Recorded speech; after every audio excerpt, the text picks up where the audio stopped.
ഹരേ കൃഷ്ണ. കുശൻ ഹനുമാനെ ബന്ധിക്കുന്ന കഥാഭാഗത്തിൻ്റെ 2ാം ഭാഗമാണ് ഞാനിവിടെ പറയുന്നത്. കഴിഞ്ഞ ഭാഗത്ത് സുഗ്രീവനെയും ഹനുമാനെയും അവർ വലിച്ചിഴച്ച് ആശ്രമമുറ്റത്തെത്തി എന്നാണ് പറഞ്ഞു നിർത്തിയത്. സീതാദേവിയെ വിളിച്ച് ഇപ്രകാരം കുശനും ലവനും പറഞ്ഞു, അമ്മേ, ഇതാ നോക്കൂ, അവിടത്തേക്ക് ഞങ്ങൾ എന്താണ് കൊണ്ടുവന്നിരിക്കുന്നതെന്ന്. വിജയശ്രീലാളിതരായി മടങ്ങിയെത്തിയിരിക്കുന്ന തൻ്റെ മക്കളെ കണ്ട് സന്തുഷ്ടയായ മാതാവ് പുറത്തേക്ക് വന്നു. അപ്പോൾ പറഞ്ഞു, മാതാവേ, ഞങ്ങൾ അമ്മയ്ക്ക് തരാൻ മനോഹരമായൊരു കളിപ്പാട്ടം കൊണ്ടുവന്നിട്ടുണ്ട്. പക്ഷേ സീതാദേവിക്ക് കാര്യം പിടികിട്ടിയില്ല. യഥാർത്ഥത്തിൽ കളിപ്പാട്ടം എന്ന് കേട്ടപ്പോൾ സീത അതെന്താണെന്നറിയാൻ ആകാംക്ഷയോട് നോക്കി. പാശത്താൽ ബന്ധിച്ചിരിക്കുന്ന ഹനുമാനെ കണ്ടപ്പോൾ സീതാദേവി അമ്പരപ്പോട് നിന്നുപോയി.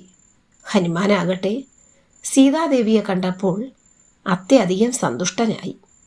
താൻ മാതാവെന്ന് വിളിച്ച് സംബോധന ചെയ്ത ദേവി സുഖമായിരിക്കുന്ന വിവരം ഹനുമാനെ കോരിത്തരിപ്പിച്ചു.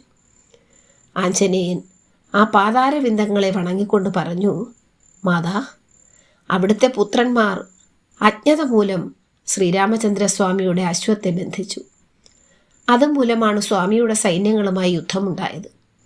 അവിടുത്തെ പുത്രന്മാർ ശത്രുഘ്നൻ, വീരമണി, പുഷ്കലൻ എന്നിവരെ യുദ്ധത്തിൽ തോൽപ്പിച്ചു. ആ വിവരമറിഞ്ഞാണ് ശ്രീരാമചന്ദ്രസ്വാമി സ്വയം എഴുന്നള്ളുന്നത്.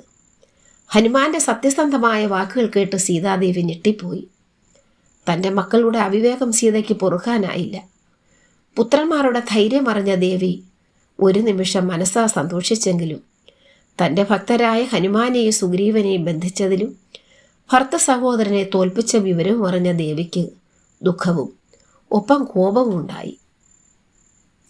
ഇത് കണ്ട് കുട്ടികളോട് പറഞ്ഞു, എൻ്റെ കുട്ടികളെ, നിങ്ങളെന്ത് സാഹസമാണ് ഈ കാട്ടിയത്? ഈ നിലയിൽ എനിക്ക് ഇവരെ കാണേണ്ടി വന്നതിൽ ദുഃഖമുണ്ട്. ഇതാരാണെന്ന് നിങ്ങൾക്കറിയുമോ? ഒന്ന് ലങ്കാപുരം ചുട്ടരിച്ച ഹനുമാനാണ്.